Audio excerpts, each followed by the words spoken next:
Hello guys, welcome to my channel experimental study. आज हम पढ़ने जा रहे हैं chapter 5 the fundamental unit of life, class 9th का सेल जिसे हम बोलते हैं। ठीक है ना। और ये फर्स्ट चैप्टर है बायोलॉजी का।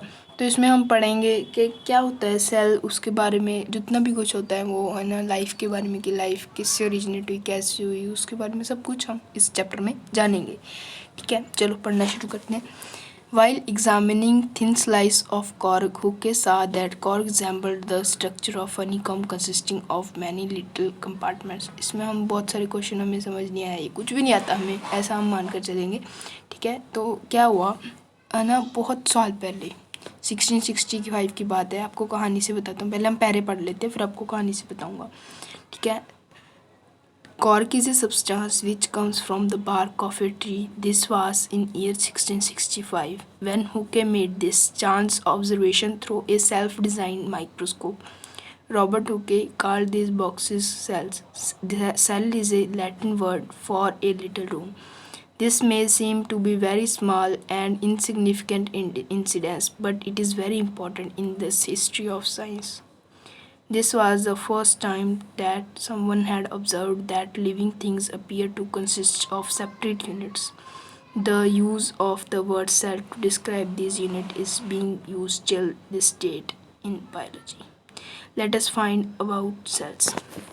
ठीक है, पहले हम पैरे को डिस्क्राइब करते हुए हम क्या क्या कह सकते हैं, आपको क्या समझ आया। पहले आप वीडियो को पॉज करें, उसे समझें। अगर आपको कुछ समझ आए तो आप कमेंट बॉक्स में कमेंट भी कर सकते हैं। चलो मैं समझाता हूँ।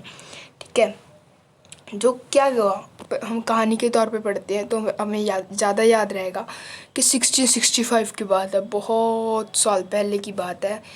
जो एक साइंटिस्ट था, रॉबर्ट हुके, वैज्ञानिक था रॉबर्ट हुके। तो उसने क्या देखा, उसने अपनी एक माइक्रोस्कोप बनाई। इतने पुराने टाइम में तो माइक्रोस्कोप भी नहीं होगी, तो उसने खुद डिज़ाइन की माइक्रोस्कोप पहले तो।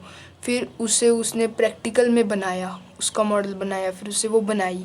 ठीक है, तो उसने क्या किया, एक दिन अपने माइक्रोस्कोप के साथ एक्सपेरिमेंट करते हुए उसने क्या किया, जो पेड़ होता है हमारा, उसकी जो साइड पर छील होती है, छीलड़ होता है जो, जिसे हम बार्क बोलते हैं, उसे लिया। ठीक है, उसे पतला पतला काटा दोनों साइड से, स्लाइड बनाई उसकी। आपको पता ही होगा, आपके स्कूल में बनवाते होंगे स्लाइड कैसे होती है। तो उसकी स्लाइड बनाई और जब उसने अपनी माइक्रोस्कोप के नीचे रखा तो उसने जब ऑब्जर्व किया ना उससे, तो आपको क्या सोचते हो क्या दिखा हुआ उससे? उसने देखा कि वो जो इतना सा छोटा सा इतना छोटा, उसमें एक छोटा सा सेक्शन था, क्रॉस सेक्शन था, उसमें से भी इतने मिलियंस ऑफ सेल्स उसने, मतलब ऐसे यहाँ पर लिखा नहीं हुआ, लेकिन उसने बहुत सारे सेल उसमें देखे। सेल क्या, मैंने तो बोल दिया वो सेल देखे, तो वो सेल क्या थे, वो उसने क्या देखा, उसने रियल में क्या देखा। उसने देखा कि उसमें छोटे छोटे बॉक्सेस हैं जिससे वो मिलकर बना हुआ है, जो जुड़ कर उसे बना रहे हैं। ठीक है, तो एक जुड़ा, एक के साथ दूसरा, दूसरे के साथ तीसरा, जैसे ये दिखाया हुआ है। ठीक है, एक के साथ दूसरा जुड़ा है, ऐसे उसने बॉक्सेस देखे। तो उसे कैसे प्रतीत हुआ, उसे लगा कि जैसे मधुमक्खी का छत्ता होता है ना, उसे वैसे लगे वो। तो उसने हनीकॉम्ब लिखा भी हुआ है वहाँ पर, honeycomb structures, honeycomb like structures. तो उसे जैसे मधुमक्खी के छत्ते हों उसे वैसे लगे। तो उसने उसे ऐसे भी लगा कि जैसे छोटे रूम है, छोटे जैसे कमरे हो ना, वैसे लग रहे थे। तो उसने उसे क्या नेम दे दिया, उसने नेम दे दिया उसे सेल। सेल ही क्यों दिया, कुछ और क्यों नहीं दिया, क्योंकि उसे वो स्मॉल रूम जैसे लगे। और स्मॉल रूम को वो लेटिन ने उसमें नाम रखा, तो स्मॉल रूम को लेटिन में क्या बोलते हैं, सेलुलाए बोलते हैं। तो उसने उसे मॉडिफाई करके सेल रख दिया। तो सेल उसे इजी लगा तो उसने सेल नाम रख दिया। ठीक है, और सेल नाम रखने पर उसे जैसे हमें लगता है कि ये इससे क्या हुआ, इससे तो बहुत सारे सेल की, सारी बायोलॉजी की हिस्ट्री ही चेंज हो गई। पहले हमें कुछ भी नहीं पता था, इस इवेंट के बाद हमने और सेल ऑब्जर्व किए और कुछ नई चीज़ें ऑब्जर्व की, जिससे कि हमें बायोलॉजी के हमें सेल के बारे में पता लगा। सेल से हम फिर टिश्यू के बारे में पता लगा। फिर हमें ऐसे ऐसे एवोल्यूशन होते होते 1665 की बात है, उसके बाद पढ़ते पढ़ते हम इसके बारे में रिसर्च करते करते आज हमने दवाइयाँ बना ली, सबसे बड़ी बात। और भी बहुत सारे जैसे ऑर्गन ट्रांसप्लांट, बहुत सारे काम करना, हम इस इन्वेंशन के बेस पर हम आज बहुत सारे काम करने के काबिल हो गए हैं। ठीक है, आगे पढ़ रहे हैं हम। What are the living organism made up of, जो जिंदा जीव जंतु हैं वो किस चीज़ के बने होते हैं, हमने ये पढ़ना है अब। ठीक है ना, ये एक्टिविटी दी हुई है, ये आप पढ़ लेना, आपको क्लास में करवा देंगे। ठीक है, जो एक हमें पेपर में भी कई बार एग्ज़ाम में आता है ये कि क्या प्रिकॉशन रखने चाहिए जब हम मतलब भी स्लाइड को बनाएं और उसे ऑब्जर्व करें। एक तो ये रखना चाहिए कि वो जो स्लाइड बनी है ना उसमें बबल्स ना हो। ठीक है, प्रॉपरली स्टेन्ड हो, सेल पर कोई मतलब हम तीखी चीज़ नहीं लगानी जिससे वो डेड हो जाए या फट जाए, जिससे उससे वो प्रॉपर क्लैरिटी नहीं आएगी ना। ठीक है ना, एक वो प्रॉपर माइक्रोस्कोप के जो मतलब भी ऑब्जेक्टिव लेंस होता है उसके स्टेज के बिल्कुल करेक्ट पोजीशन पर रखी हो, इधर उधर ना हो, और उसका जो फोकस हो वो प्रॉपरली सेट हो, तो हम इजीली देख पाएंगे। ठीक है, जो माइक्रोस्कोप होती है, ये जो हमने माइक्रोस्कोप दिख रही है, ये हमारे पास इससे कई सारे वो होते हैं, भाग होते हैं। इसमें जो नीचे होते हैं ये सारी एक माइक्रोस्कोप है, ये एक इंस्ट्रूमेंट है जिससे हम कोई भी चीज़ को, छोटी चीज़ को बड़ी अंदर से देख सकते हैं, बड़ी करके देख सकते हैं। ठीक है, ये जो आई पीस है ऊपर वाला, यहाँ पर हम अपनी आँख रखते हैं, ये इन्होंने लाइट की रे डायग्राम बनाई हुई है। तो जो लाइट आ रही है बाहर से वो मिरर पर पड़ रही है, मिरर से वो ऊपर जो ये नीचे जहाँ से वो पास कर रही है, जहाँ पर वो मिल रही हैं, ऐसे इंटरसेक्ट कर रही हैं, वहाँ पर क्या है, ऑब्जेक्ट रखा हुआ है जहाँ पर वो स्लाइड बनाई हुई है, वो सेल रखे हुए हैं। तो उनमें से लाइट पास करती है, उनमें से छोटा सा बीम पास करके वो बड़ा बड़ा होता जाता है। ठीक है, बड़ा बड़ा होता जाता है, वो हमें उतनी बड़ी एक जितनी जगह में से वो लाइट पास करी वो हमें इतनी सारी जगह में से दिखाएगा। ठीक है, हमें वो इसलिए प्रॉपर सेट करना पड़ता है तो वो हमें दिखता है। हम इसके बारे में और ज़्यादा पढ़ना है तो फिजिक्स में पढ़ेंगे। ठीक है, तो इसके बाद कह रहा है what do we observe as we look through the lens, can we draw the structure that we are able to see through the microscope, an observation sheet, does it look like figure F.2 5.2 5.2 figure का है, yes ये रही, कि जो हमने observation किया है, जो हमने माइक्रोस्कोप में देखा, वो जो फिगर 5.2 ये बनी हुई है इसकी जैसी थी। हाँ, वो बिल्कुल इसके जैसी ही थी। जो रॉबर्ट हुक ने ऑब्जर्व किया वो भी इसके जैसी थे, मतलब इससे सिमिलर थे। ये दो नहीं थे, ये ऑनियन के हैं, वो अलग अलग चीज़ों की अलग अलग शेप होती है सेल की, तो वो भी ऐसी सेल थे। ठीक है, इसमें सेल का सबसे मेन पार्ट क्या होता है, न्यूक्लियस, सेल मेम्ब्रेन और साइटोप्लाज्म। ठीक है, हमने इसमें भी 8th क्लास में भी पढ़ा है इसके बारे में। ओके, अगर पढ़ रहे हैं we can prepare temporary mounts of peels of onion on different sizes. What do we observe? Do we see similar structure or different structures? के जो अब हम देखते हैं जो अलग अलग सेल्स की बनती है ना, जैसे हम ये तो ऑनियन की बनाई थी, जो हम वैसे पहले बोला मैंने, जो अलग की बनेगी तो अलग स्ट्रक्चर दिखेंगे। ठीक है, व्हाट आर दी स्ट्रक्चर, ये है क्या, रॉबर्ट हुक ने तो कह दिया ये सेल है, लेकिन हमें क्या पता ये क्या है, वो क्या पता झूठ बोल रहा हो, तो हम इसके बारे में और ज़्यादा डिटेल में स्टडी करेंगे। ठीक है, what are the structures, the structures look like similar to each other, ये एक दूसरे से मेल तो खा रहे हैं एक दूसरे से, वो भी ऐसा है वो भी वैसा है, एक जैसे ही हैं सारे। ठीक है, together they form a big structure like an onion, वो ये जुड़ कर, ये भी बात सही है कि जुड़ कर एक दूसरे के साथ लग कर एक बड़ी सी चीज़ बना लेते हैं। ठीक है, we find from this activity that onion bulbs of different size have same small cells that are visible under microscope. हमने एक बच्चे ने तो एक ऑनियन लिया, दूसरे ने दूसरा लिया, पर जो स्लाइड बनी उसमें सेल तो सेम थे, तो इससे हमें ये भी कंक्लूजन हो गया कि एक टाइप के सेल्स ही बना होते हैं सभी ऑनियन। ये तो बात सही है ना, साइज तो उनका सेम है, चाहे बड़ा ऑनियन ले लो चाहे छोटा ले लो, उसमें क्या होगा, फ़र्क क्या होगा, उसमें कम सेल होंगे, जो छोटा होगा जो बड़ा होगा उसमें ज़्यादा सेल होंगे, लेकिन सेल का साइज़ तो सेम है ना। ठीक है ना, these cells of onion peel will look all look the same regardless of the size of the onion they came from. वही बात हो गई। These small structures that we see are the basic building units of onion bulb. जो ये हमने देखे ना, जो ये छोटे छोटे ब्लॉक्स हैं, ये सबसे छोटे, ये जुड़ जुड़ कर इससे ये सबसे छोटे हैं जो आपस में लग लग कर एक बड़ी चीज़ बनाती है। जो हमारा ये क्या होता है, सबसे पहले सेल होते हैं, जो सेल कंबाइन कर जाते हैं एक दूसरे से जुड़ जुड़ कर एक टिश्यू बनाते हैं। Group of cells is called as tissue. ठीक है, टिश्यू जुड़ जुड़ कर क्या बनाते हैं, ऑर्गन। ठीक है, ऑर्गन जुड़ जुड़ कर क्या बनाते हैं, ऑर्गन सिस्टम। ठीक है, ऑर्गन सिस्टम जुड़ जुड़ कर क्या बनाते हैं, ऑर्गेनिज्म। ठीक है, जैसे हमारी बॉडी में 11 ऑर्गन सिस्टम है। ठीक है, हमारी बॉडी में 11 ऑर्गन सिस्टम है, याद रखना, बहुत बारी क्वेश्चन आता है। ठीक है, ये हमारा क्या है, मोर टू नो, जैसे हम ज़्यादा जानने के लिए। Cells were first discovered by Robert Hooke in 1665। He observed the cells in cork slice with the help of a primitive microscope. ये हमने अभी पढ़ के हटे हैं।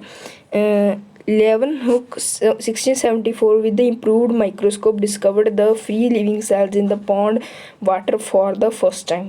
It was Robert Brown in 1831 who discovered the nucleus in the cell. Purkinje in 1839 coined the term protoplasm for the fluid substance of the cell. ये क्या बोल रहे हैं कि हमें बहुत उलझ जाते हैं ना हम, कि किसने क्या कर दिया हमें तो पता ही नहीं लग रहा। पहले हम पढ़ लें फिर बताऊंगा। द सेल थ्योरी क्या है, इन परकिंजे इन 1839 coined the term protoplasm for the fluid substance of the cell. The cell theory that all the plants and animals are composed of cells and that the cell is the basic unit of life was presented by two biologists, Schleiden and Schwann. Schleiden 1838, Schwann 1839. The cell theory was further expanded by Rudolf Virchow in 1855 by suggesting that all cells arise from pre-existing cells. With the discovery of the electron microscope in 1940, it was possible to observe the structure of cell and its various organelles. बहुत tough है, क्या करें, करना तो पड़ेगा, तो करने तो पड़ेगा कि इसके लिए हम क्या करेंगे, इससे हम इसका इजी तरीका निकाल सकते हैं। इजी तरीका क्या है, हम इसे कहानी के तौर पे याद करें। ठीक है, कहानी में हम ऐसे याद करें, पहले 1665 में, हिस्ट्री तो हमें आती है, वो तो इजी है। पहले डेट से याद करो, पहले 1665, उसके बाद 1674, उसके बाद 1831, 1839, 1831, उसके बाद 1838, उसके बाद 1839, उसके बाद फिर 1839। ठीक है, उसके बाद 1855, उसके बाद 1940। सिंपल, ये तो आपको याद करनी ही पड़ेगी क्योंकि ये बहुत ज़्यादा एग्जाम्स में यही आती है। ठीक है, उसके बाद क्या बोल रहा है सॉरी, जो cells were first discovered by Robert Hooke, जो सबसे पहले जो सेल की खोज किसने की थी, जब ऐसे हमने ऊपर पढ़ा, वो 1665 में हुई थी। उसके बाद 1674 में जो रॉबर्ट हुक की माइक्रोस्कोप थी उसे थोड़ा सा सुधारा गया। लीवन-हुक एक और साइंटिस्ट थे, उन्होंने सुधारा, इन्हें फादर ऑफ मॉडर्न बायोलॉजी भी बोला जाता है लीवन-हुक को। ठीक है, एंड इनका पूरा नाम एंटोन वैन लीवन-हुक था। ठीक है, इन्होंने क्या किया, इससे जो ये वाले थे सेल, इन्होंने थोड़ी सी माइक्रोस्कोप ठीक की, मतलब भी ठीक की क्या, उसे और मतलब भी एफिशिएंट बनाया कि जाके ज़्यादा मैग्नीफिकेशन हो सके। और उसमें उन्होंने पॉन्ड वाटर लिया। ठीक है, इसमें दिया नहीं हुआ शायद, हाँ, उसमें पॉन्ड वाटर लिया। तो उसमें उन्होंने जब पॉन्ड वाटर की स्लाइड बनाकर उसके नीचे देखा तो उनमें क्या देखा, एक तो आरबीसी देखे, एमीबा देखे, ह्यूमन स्पर्म देखे। ठीक है, ऐसे और कई टाइप के प्रोटोजोआ देखे, सेल देखे। ठीक है, उसके बाद परकिंजे था जो 1839 में जो उससे पहले क्या हुआ, रॉबर्ट ब्राउन थे। रॉबर्ट ब्राउन ने न्यूक्लियस को डिस्कवर किया, जैसे मैंने पहले बताया ना, 3 मेन कंपोनेंट्स हैं। न्यूक्लियस को डिस्कवर किया, न्यूक्लियस को डिस्कवर किया रॉबर्ट ब्राउन ने 1831 में पहली बारी। ठीक है, और उसने किस में ऑब्जर्व किया, ऑर्चिड रूट में, ऑर्चिड जो प्लांट होता है उसकी रूट में उसने ऑब्जर्व किया। ठीक है, उसके बाद 1839 में प्रोटोप्लाज्म एक टर्म कॉइन की, परकिंजे ने कॉइन की, डिस्कवर नहीं किया। डिस्कवर तो फेलिक्स डुजार्डिन ने किया था और उसने उसे सारकोड नेम दे दिया। और सारकोड, लेकिन प्रोटोप्लाज्म हम आगे पढ़ेंगे तो आपको ज़्यादा क्लियर होगा कि प्रोटोप्लाज्म क्या होता है। ठीक है, उसे सारकोड नेम दे दिया, पर परकिंजे ने सारकोड से बदलकर उसे प्रोटोप्लाज्म कर दिया 1839 में। ठीक है, प्रोटोप्लाज्म क्या होता है, nucleus plus cytoplasm is equal to protoplasm. Okay. The cell, ये इसे प्रोटोप्लाज्म को living living material of the cell भी बोला जाता है, क्योंकि ये जिंदा होता है, ठीक है। उसके बाद ये सब डिस्कवर करने के बाद इसके ऊपर कोई थ्योरी भी निकलनी थी, ठीक है। तो 2 बायोलॉजिस्ट थे, श्लीडन एंड श्वेन। श्लीडन तो क्या था, बोटैनिस्ट था, और श्वेन क्या था, जूलॉजिस्ट था, ठीक है। जैसे हम इसे ऐसे याद कर रखे हैं, पहले श्लीडन आ रहा है, पहले फिर से श्वान आ रहा है, ठीक है। ऐसे याद करके फिर जो प्लांट्स होते हैं वो पहले आए थे, फिर उसके बाद एनिमल्स आए। पहले श्लीडन बोटैनिस्ट आया, फिर उसके बाद श्वान बायोलॉजिस्ट आया, ठीक है, सॉरी जूलॉजिस्ट आया 1838 1839।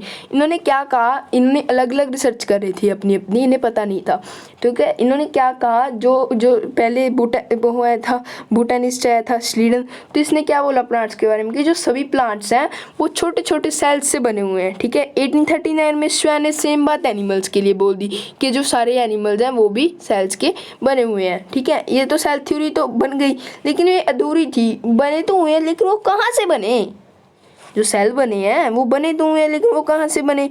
तो उसका आंसर देने के लिए 1855 में रुडोल्फ विर्चो ने कहा कि जो सेल होते हैं वो जो पहले वाले सेल होते हैं उनसे ही डिवाइड होकर बनते हैं, 1855 में रुडोल्फ विर्चो ने ये अनाउंस किया, ठीक है। इसका आंसर भी मिल गया, तो सेल थ्योरी हो गई कंप्लीट, ठीक है। उसके बाद हमने सेल थ्योरी भी पढ़ ली, सेल क्या होता है ये भी पढ़ लिया, लेकिन हमने ऐसे नहीं पढ़ा कि सेल क्या होता है, किससे बनता है, सेल में क्या होता है ऐसा सेल जो उसे जिंदा बनाते हैं या वो कर सकते हैं, जो भी कुछ हो जाए वो कर सकते हैं।